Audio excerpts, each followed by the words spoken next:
তাহলে মোদিজির এই মুহূর্তে উচিত আগে পদত্যাগ করা। যদি নির্লজ্জ প্রধানমন্ত্রী না হন তাহলে পদত্যাগ করে দেশের মানুষকে এসে বলুন আপনার ভোটার কার্ডটা বৈধ নয়। আসলে কি জানেন, আপনার কাছে যে ভোটার কার্ড আধার কার্ড আছে, মোদিজির কাছেও সেই ভোটার কার্ড আধার কার্ড আছে, কোনো এক্সট্রা কাগজ নেই। তার মানে কি জানেন, বিশ্বের প্রথম কোন দেশ ভারতবর্ষ যে দেশের প্রধানমন্ত্রীও সে দেশের নাগরিক না। ভাবুন কোথায় এনে দাঁড় করালো। আরো একটা অদ্ভুত বিষয় কি জানেন, এই যে আমাদের পাসপোর্ট দেয়, যারা ধরুন বিদেশে যায় পাসপোর্ট করায় বা নর্মালি পাসপোর্ট করায়, ওই পাসপোর্ট নিয়ে আপনি যখন বিদেশের মাটিতে যাবেন, বিদেশের লোক কি বলবে, এই যে ভারতের একজন নাগরিক এসছে, কি অদ্ভুত দেশ, কি আচ্ছে দিন এলো। ওই পাসপোর্ট, যে পাসপোর্ট দেখে বিদেশের মানুষ বলছে আপনি ভারতের নাগরিক, সেই পাসপোর্ট দেখে ভারত সরকারই বলছে আপনি ভারতের নাগরিক নন। ভাবুন কি দেশ এলো, কোন জায়গায় নিয়ে এলো আমাদের দেশকে। অর্থাৎ ভারত সরকারের ইস্যু করা পাসপোর্ট, ভারত সরকার আপনাকে নাগরিক বলছে না, কিন্তু বিদেশ আপনাকে নাগরিক বলছে। তার মানে কি, তার মানে আপনি আমি এই মুহূর্তে কোন দেশের নাগরিক আমরা জানি না। আমরা এখন ঝুলে আছি পিং পং বলের মতো, ডিং ডং এদিক ওদিক করছি। বাংলাদেশে গিয়ে পড়বো না পাকিস্তানে, ভারতে থাকবো না প্যারিসে, চীনে পড়বো না জাপানে, আমরা কেউ জানি না। এবং এই দিনটা আমাদের কেউ উপহার দিয়েছে, প্রধান সেবক নরেন্দ্র দামোদর দাস মোদী, যিনি 303টা আসন নিয়ে ক্ষমতায় এসেছেন। ক্ষমতায় আসার পর যারা তাকে ভোট দিয়েছে লাইনে দাঁড়িয়ে কষ্ট করে, সেই হিন্দু মুসলিম সবাইকে বলে দিয়েছে আরে ভোট দিয়েছিস ঠিক আছে, ভোটটা নেওয়া গেছে, ক্ষমতায় এসে গিয়ে প্রমাণ কর তুই নাগরিক কিনা। এটা কেন জানেন, এটার কারণ আছে। এই যে কদিন আগে অব্দি পেঁয়াজ প্রায় 200 টাকায় উঠে গেছিল। আমাদের তো ভালো, তো বাংলায় যখন পেঁয়াজ 150 টাকা ছিল, তখন বিজেপি শাসিত রাজ্যগুলিতে কোনো জায়গায় পেঁয়াজ 220 টাকা, কোনো জায়গায় 250 টাকা। তাও মমতা ব্যানার্জির জন্য এই রাজ্যে তার 120-130 টাকায় কিনেছেন। এখনো কিন্তু গোটা দেশে পেঁয়াজের দাম কমেনি। কিন্তু মমতা ব্যানার্জি ভাবুন, ভাবুন মোদিজি পাপ করছে। মানে আপনি ভাবুন, এক জায়গায় বসে খেলেন কম, মাটিতে ফেলে ছড়ালেন বেশি, আপনি খেয়ে দিয়ে উঠে গেলেন, কিন্তু আপনার মাকে এসে সেটা পরিষ্কার করতে হচ্ছে। মোদিজির অবস্থা এরকম। মোদিজি পেঁয়াজের দাম বাড়াচ্ছেন, গোটা দেশে কোথাও পরিষ্কার, কোথাও দাম কমছে না। কিন্তু বাংলার মুখ্যমন্ত্রী মমতা ব্যানার্জি দাম বাড়াচ্ছে মোদিজি, কিন্তু তিনি টাস্ক ফোর্স তৈরি করে বাজারে বাজারে পাঠিয়ে আজকে পেঁয়াজের দামটাকে 50-এর কাছাকাছি নিয়ে এসছেন। সেটাও করেছেন মমতা ব্যানার্জি। গোটা দেশে কিন্তু এখনো 150-200 টাকায় পেঁয়াজ বিক্রি হচ্ছে। তো এই পেঁয়াজের দাম বাড়িয়ে দিয়েছিল। এখানে প্রত্যেকের ব্যাংকে অ্যাকাউন্ট আছে তো, বাড়ি গিয়ে সবাই ব্যাংকের পাসবুকটা দেখবেন, পাসবুকটা খুলবেন, দেখবেন ব্যাংক কখনো আপনার পাসবুকটা যদি আপডেট করা থাকে দেখবেন কখনো 20 টাকা কেটেছে, কখনো 15 টাকা, কখনো 120 টাকা। খুলে দেখবেন, আপনি ব্যাংকে গিয়ে বলবেন আমার টাকা কেটেছে, ব্যাংক বলবে কই, এ তো কোনো একটা স্কিম করেছিলেন তাই। এরকম ভাবে আপনাদের মাথায় টুপি পরিয়ে গোটা দেশের মানুষের থেকে 15,000 কোটি টাকা লুট করেছে মোদিজি। আপনারা নিজেরাও জানেন না। কেন বলুন তো, কিভাবে লুট করেছে? ওই মশা বসে চুপ করে একটু করে রক্ত খায় বেরিয়ে চলে যায়, আপনি টেরও পান না। কিন্তু সেই 1 বছরে আপনাকে যত মশা কামড়েছে সব কটা মশার রক্তকে যোগ করে দেখবেন 1 বছরের টোটাল আপনার 1 বালতি রক্ত শুধু মশা খেয়েছে। এরকম নরেন্দ্র মোদীজি প্রত্যেক মাসে 15 টাকা, 10 টাকা, 20 টাকা করে ব্যাংক থেকে কাটতে আজকে আপনি হিসাব করুন, যত বছর ব্যাংকে টাকা রাখছেন শেষ 6 বছরে দেখবেন আপনার কয়েক হাজার টাকা লুট করেছে নরেন্দ্র মোদী। আর কত টাকা গোটা দেশে তুলেছে জানেন? 15,000 কোটি, শুধুমাত্র আপনার আমার ব্যাংক থেকে একটু একটু করে টাকা চুষে নিয়ে। আপনি আমি কিন্তু ধরতে পারিনি, কিন্তু যখন ধরতে পেরেছেন, যখন পেঁয়াজের দাম বেড়েছে, যখন চাকরি ছাঁটাই হচ্ছে, তখন আপনি সেই দিকে তাকাতে যাবেন, মোদিজি আপনাকে বলছে আরে বাদ দে সব কথা, আগে দাদুর কাগজ খুঁজে আন। মানে কি, একটা বাচ্চা কাঁদছে, বাবাকে বলছে বাবা খিদে পেয়েছে খেতে দাও, খুব কাঁদছে, বাবা দেখছে আমি তো খেতে দিতে পারবো না, তাহলে কি করা যায়? সেই বাবা তখন কি করলো, বাচ্চাকে খেতে দিতে পারবে না, তখন সেই বাচ্চাটাকে তুলে আলমারির উপরে বসিয়ে দিল। এবার বাচ্চাটা এত উঁচুতে আলমারির উপরে বসে আছে, ভয় পাচ্ছে। এবার বাবাকে বলছে বাবা নামিয়ে দাও, ভয় করছে। বাচ্চাটা কিন্তু খিদের কথাটা ভুলে গেছে। নরেন্দ্র মোদী এই কাজটাই করতে চাইছেন। আমাকে আপনাকে চাকরি, বেকারত্ব, পেঁয়াজের দাম ভুলিয়ে দিয়েছেন। বাচ্চাটাকে যেমন আলমারির উপরে বসিয়ে দিয়েছিল, আপনি যখন খেতে চাইছেন বলছেন দাম কমাও জিনিসের, তখন মোদীজি খুঁজে নিয়ে আয়, আপনি ওই কাজে ব্যস্ত হয়ে গেছেন, আপনি কিন্তু ভুলে গেছেন তখন জিনিসপত্রের দামের কথা। এটা হচ্ছে মোদীজির ট্যাকটিক্স। আর এই জিনিসটাকে বাংলার মানুষ বা গোটা দেশের মানুষ আস্তে আস্তে ধরে ফেলেছে। তাই এই জিনিসটা আর বেশি দিন চলবে না এই দেশের মাটিতে। আর তার জন্য আপনাদের প্রত্যেককে সংঘবদ্ধ থাকতে হবে। আমি একটা কথা বলি, বিজেপির পতাকা রং দেখেছেন তো, গেরুয়া। একটা পার্টি আছে মিম পার্টি, হায়দ্রাবাদ থেকে এসছে। এই দলটার কাজ বলে দিই, এরা যেখানেই যায় বিজেপির উল্টো দিকে যে দল থাকে তার ভোট কাটাকুটির জন্য যায়। মিম পার্টি আজ অব্দি যেখানে যেখানে ভোটে লড়েছে সেখানে সেখানেই বিজেপি জিতেছে। আজ অব্দি এক জায়গাতে ওরা বিজেপিকে হারাতে পারেনি, কারণ বিজেপির উল্টো দিকে যখন কংগ্রেস থাকে মিম পার্টি ভোটে লড়ে কংগ্রেসের ভোট খায়। এখন বিজেপির প্ল্যান হচ্ছে এই মিম পার্টিকে বাংলায় ঢুকিয়ে তৃণমূলের ভোট খাওয়াবে। তাই একটা কথা বলে রাখি, মিম পার্টির দিকে সমর্থনের হাত বাড়ানো মানে কিন্তু নরেন্দ্র মোদী জিন্দাবাদ স্লোগান দেওয়া, দুটোই এক। তাই আপনাদের সিদ্ধান্ত নিতে হবে আপনারা কোন দিকে থাকবেন। এই সিদ্ধান্তটা কিন্তু আজকে আপনাদের এই মাটিতে দাঁড়িয়ে নিতে হবে। আর এই বিজেপির পতাকা গেরুয়া, এই মিম পার্টির পতাকা সবুজ, কিন্তু তৃণমূলের পতাকা দেখুন গেরুয়া, সবুজ আর সাদা। এই মাঝখানের সাদাটা হচ্ছেন মমতা ব্যানার্জি, যেটা হিন্দুকে এক হাতে ধরে রেখেছেন, মুসলমানকে এক হাতে ধরে রেখেছেন। তাই আপনাদের সিদ্ধান্ত নিতে হবে আপনারা কোন পতাকার তলায় থেকে কাজ করবেন, কার নেত্রীর পাশে থেকে কাজ করবেন। এই সিপিএম, মিম, কংগ্রেস, এই তিনটেই হচ্ছে বিজেপির সবচাইতে বড় দালাল। এদের পাতা ফাঁদে পা দেওয়া মানে হচ্ছে বিজেপির ফাঁদে পা দেওয়া। তাই এদিকে পা দেবেন না। এই বিজেপি আমাদের, আমি বলতে চাই আপনাদের প্রত্যেকের মনে আছে নরেন্দ্র মোদী কদিন আগে কি বলেছিলেন? এই তো যারা ভাঙচুর করছে তাদের কাপড় দেখে আমি চিনতে পারি। মনে আছে আপনাদের? দিলীপ ঘোষেরা কি বলছিলেন? লুঙ্গি বাহিনী, মানে আপনারা যারা লুঙ্গি পরেন তারা সবাই অনুপ্রবেশকারী। আমি দিলীপ বাবুকে বলতে চাই, আমি দেবাংশু ভট্টাচার্য, আমার দাদুর নাম ছিল পবন ভট্টাচার্য, এলাকার বিখ্যাত কালী পুজোর পুরোহিত। সেই আমার ঠাকুরদা আর আমার বাবা, তারা দুজনেই, আমার 4 কাকা, তারা 6 জনেই আজও বাড়িতে সারাদিন লুঙ্গি পরে থাকে। আমার বাবা মা অনুপ্রবেশকারী। আর যদি লুঙ্গি পরা মানে অনুপ্রবেশ হয়, তাহলে আপনাদের একটা জিনিস দেখাই। তাহলে ভারতবর্ষের সবচেয়ে শক্তিশালী অনুপ্রবেশকারীর নাম কি জানেন? এই দেখুন, ভারতের সবচেয়ে শক্তিশালী অনুপ্রবেশকারীর নাম হচ্ছে নরেন্দ্র দামোদর দাস মোদী, কারণ ইনি নিজে লুঙ্গি পরে আছেন, এই ছবিতে দেখতে পাচ্ছেন। তার মানে লুঙ্গি পরলেই যদি অনুপ্রবেশকারী হয়, তাই এই গুজরাটি ভাইকে আগে পাকিস্তানে পাঠাও। পাঠাতে পারবে না। তার মানে আপনারা কাপড় দেখে মানুষ চেনেন, আপনারা টুপি দেখে ধর্ম চেনেন, কিন্তু মোদিজি যখন বাবা রাম রহিম রেপ করে তখন তার পায়ে গিয়ে আপনি প্রণাম ঠোকার সময় আপনি তার জামা কাপড় থেকে বুঝতে পারেন না যে সে ধর্ষক? বুঝতে পারেন না? না, আসলে এই ধর্ষক, চোর, চিটিংবাজ, খুনি, এদের সবার সাথে বিজেপির পীড়িত হচ্ছে। ওই নতুন প্রেমিক প্রেমিকাদের মধ্যে যেমন পীড়িত হয় সেই রকম। যেখানে ধর্ষক সেখানে বিজেপি, যেখানে চোর সেখানে বিজেপি, যেখানে গুন্ডা সেখানে বিজেপি, যেখানে দাঙ্গা সেখানে বিজেপি। তাই এই দলটা গোটা ভারতবর্ষের জন্য এই মুহূর্তে একটা অভিশাপ হয়ে দাঁড়িয়েছে। তাই এই দলটার থেকে মুক্তি আমাকে আপনাকে প্রত্যেককে পেতে হবে। আমরা অনেকে দেখেছিলাম, হ্যাঁ, কিছু টুপি লুঙ্গি পরা লোক উলুবেড়িয়া থেকে শুরু করে বিভিন্ন জায়গায় সিএ আন্দোলন চালু হওয়ার পর পাথর ছুঁড়েছে, আগুন জ্বালিয়েছে। কিন্তু কি জানেন, তার কয়েকদিন পরে মুর্শিদাবাদ থেকে 6 জন গ্রেফতার হয়েছে। কি জানা গেছে? যে তারা এলাকার বিজেপি কর্মী এবং লুঙ্গি আর টুপি পরে তারা পাথর ছুঁড়ছিল, একজন ভিডিও রেকর্ডিং করছিল। তাহলে বুঝুন এইটা কিভাবে ওরা বিভেদের রাজনীতি করার চেষ্টা করছে। এবার আপনাদের কিন্তু ওরা ফাঁদ পাতবে এরকম প্রত্যেক মুহূর্তে। আপনার কানে এসে খবর দেবে ওইখানে দাঙ্গা হচ্ছে, আপনাকে বলবে ওই সম্প্রদায়ের লোক আমায় মারছে, ওকে বলবে ওই সম্প্রদায়ের লোক আমায় মারছে।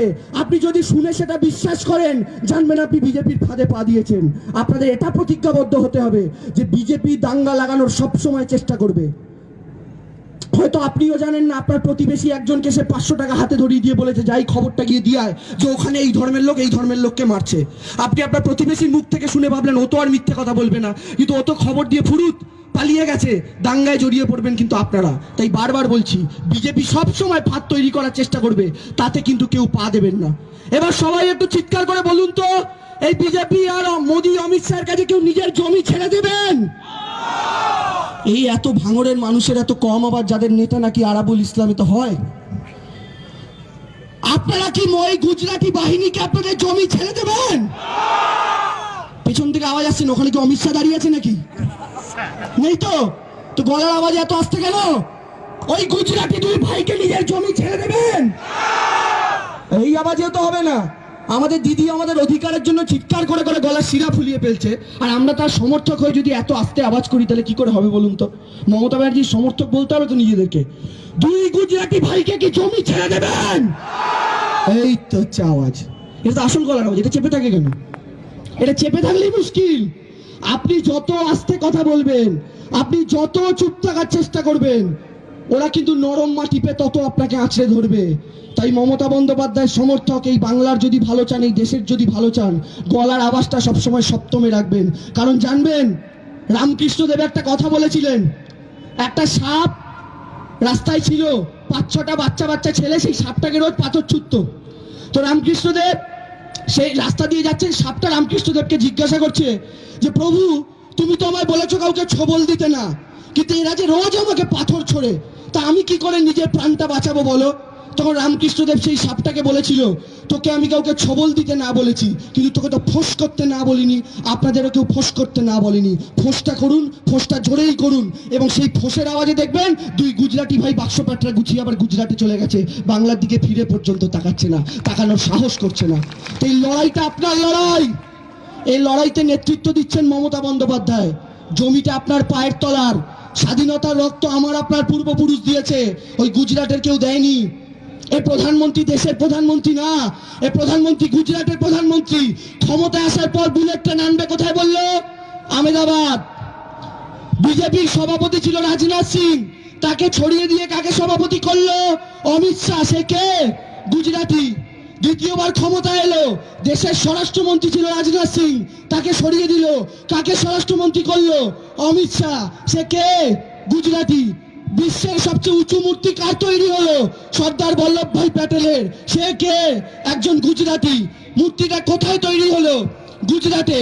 আর কদিন আগে জয়েন্ট এন্ট্রান্স পরীক্ষার সময় হিন্দি আর ইংরাজি দুটো ভাষায় পরীক্ষা হতো, হঠাৎ মোদিজি নিজে যেহেতু গুজরাটের, তাই বললেন আরেকটা ভাষায় পরীক্ষা হবে, গুজরাটি। যেই মমতা ব্যানার্জি এখান থেকে গর্জন করলেন, অমনি সুরসুর করে ঘোষণা করলো, না না বাংলাতেও হবে, বাংলাতেও হবে। তার মানে কি? ওরা সব গুজরাটের জন্য করতে চাইছে। ওরা গুজরাট এবং গুজরাট নিয়ে রাজনীতি করছে, বাকি দেশের মানুষের কোনো মূল্য নেই।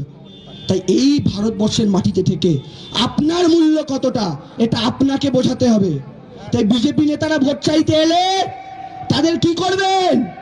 একটা করে পেঁয়াজ হাতে ধরিয়ে দিয়ে বলবেন, নে বেটা, তোরা তো আমাদের খাওয়াতে পারিস না, আমরা তোদের দিলাম। এটা হচ্ছে ওদের সবচেয়ে বড় শিক্ষা।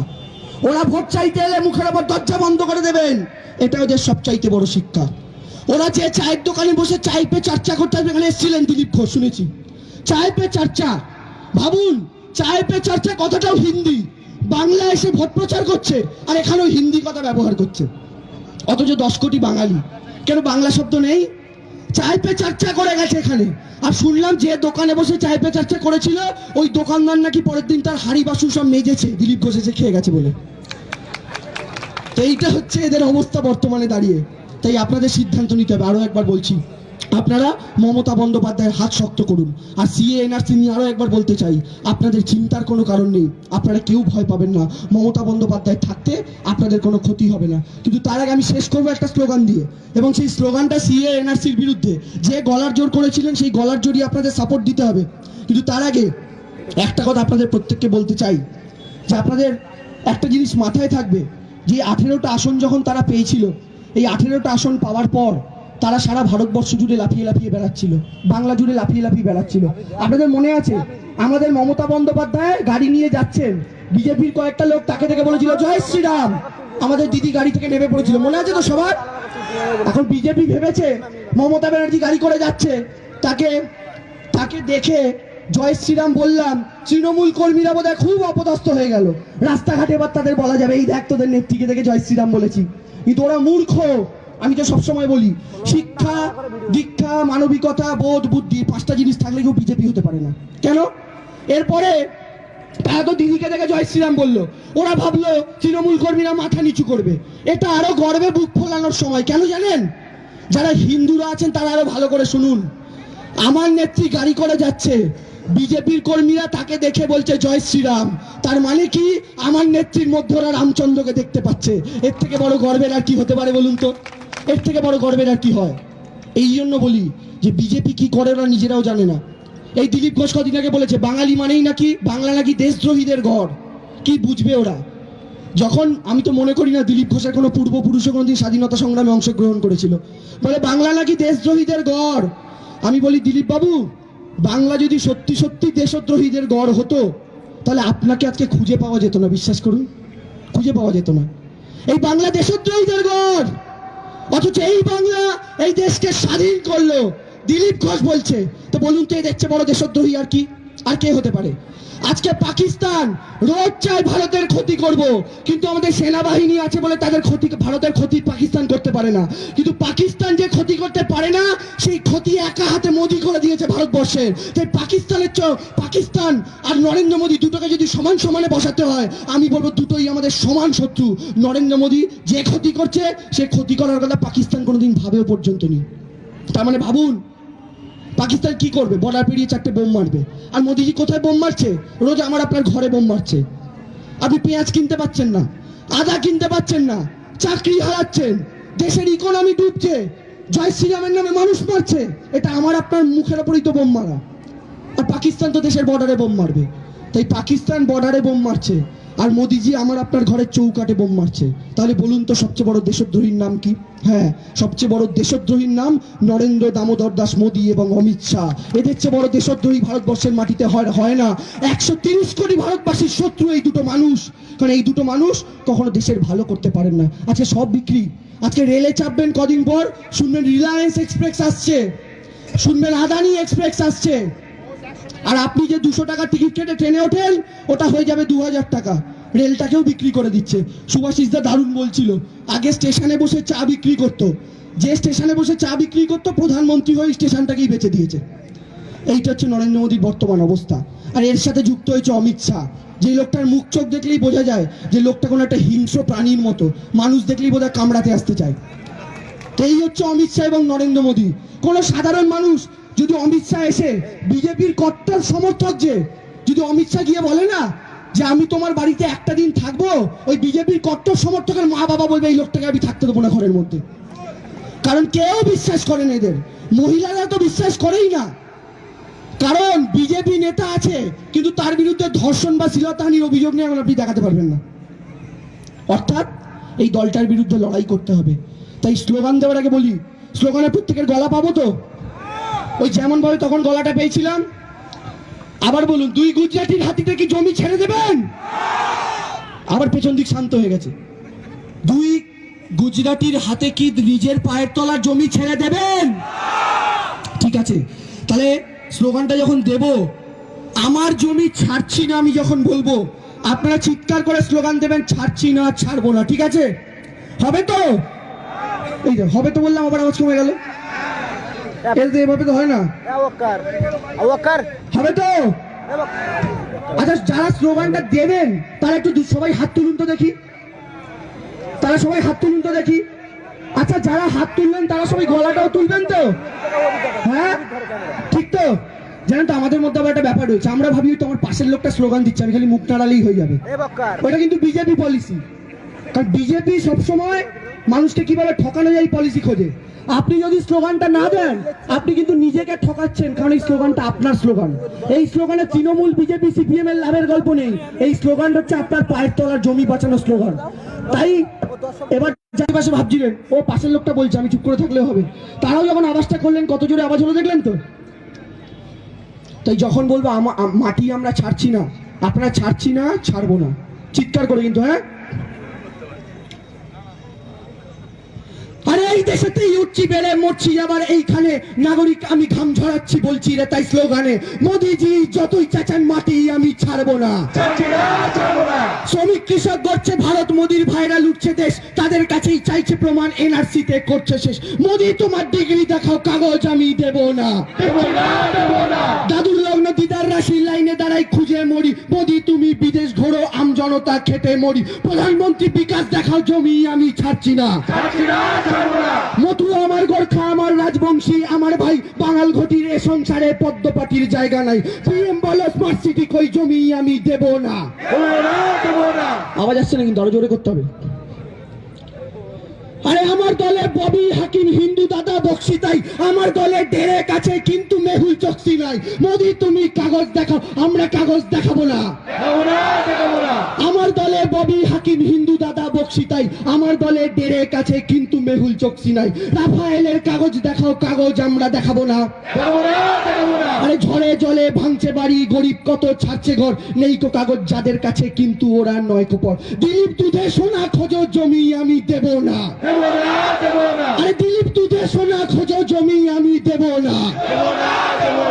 বিদেশিদের কাগজ দেবে, দেশের মানুষ করবে শিফট, মায়ের জন্য ওষুধ নেই সে বান্ধবীকে করছে গিফট। দিলীপ তুমি সোনা খোঁজো, আমি কাগজ দেব না। দেশের যত টাকা আছে শিল্পপতির হাতেই সব, নয়কো অনুপ্রবেশকারী, মোদি খাচ্ছে দেশের জব। মোদি তুমি চাকরি দাও, জমি আমি দেব না। মোদি তুমি চাকরি দাও, জমি আমি দেব না। ডিটেনশনে মরছে মানুষ, বিদেশ যাচ্ছে চৌকিদার, অ্যাম্বুলেন্স রুখছে দিলীপ, লজ্জা তবু নেই কোতার। অমিত শাহ গুজরাটে যাও, দেশের জমি দেব না। আমার আওয়াজ কমে গেল কেন? অমিত শাহ গুজরাটে যাও, মাটির আমি ছাড়ছি না। জন্ম নিল হিটলার, ফের ভারতবর্ষে নতুন বেশ, শীতের বিকালে প্রবল আগুন ঝলসে মরছে আমার দেশ। নরেন্দ্র মোদী জিডিপি দেখো, জমি আমি দেব না। পেঁয়াজ বাড়ছে, আদা বাড়ছে, বাড়ছে ফোনের বিল, নোটবন্দির গেরা কলে বন্ধ অফিস মিল। তাই মোদি তুমি বিদেশ পালাও, মাটি আমি দেব না। জমি আমরা ছাড়ছি না, আমার মাটি দেব না। দুয়ার তুলে আমার মাটি দেব না, আমার মাটি দেব না, আমার মাটি দেব না। জমির দখল দিচ্ছি না, জমির দখল দিচ্ছি না। আচ্ছা কাকিমা জেঠিমারা দেখছি হাত পা নামিয়ে বসে আছেন, আপনাদের কিন্তু ওই হাতে বটি ধরতে হবে। হ্যাঁ, যে বটিতে ধার নেই, কারণ দেখাতে হবে, শুধু মারার দরকার নেই।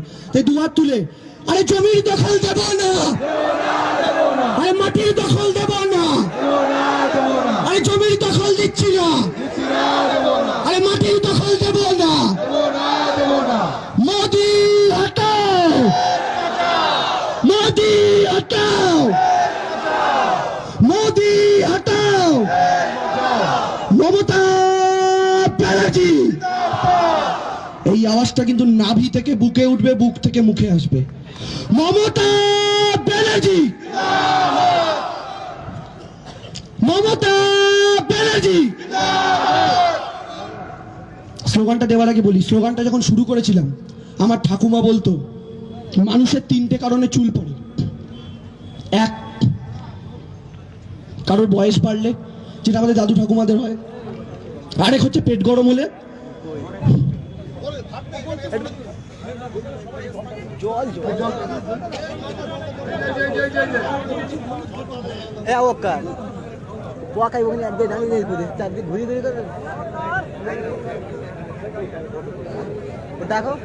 ওই বক্তব্য শেষ করলাম, মাফ করবেন।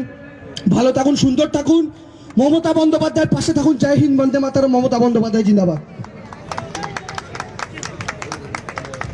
কেউ উঠবেন না। আমাদের শেষ বক্তা শক্তিদা খুব সংক্ষিপ্ত সারি বলবে। অত্যন্ত আমাদের যারা স্থানীয় কাছাকাছি আছেন কেউ উঠবেন না। আমরা কিছুক্ষণের মধ্যে সবার সবার বক্তব্য রাখছেন ট্রেড ইউনিয়ন সভাপতি শক্তি মন্ডল।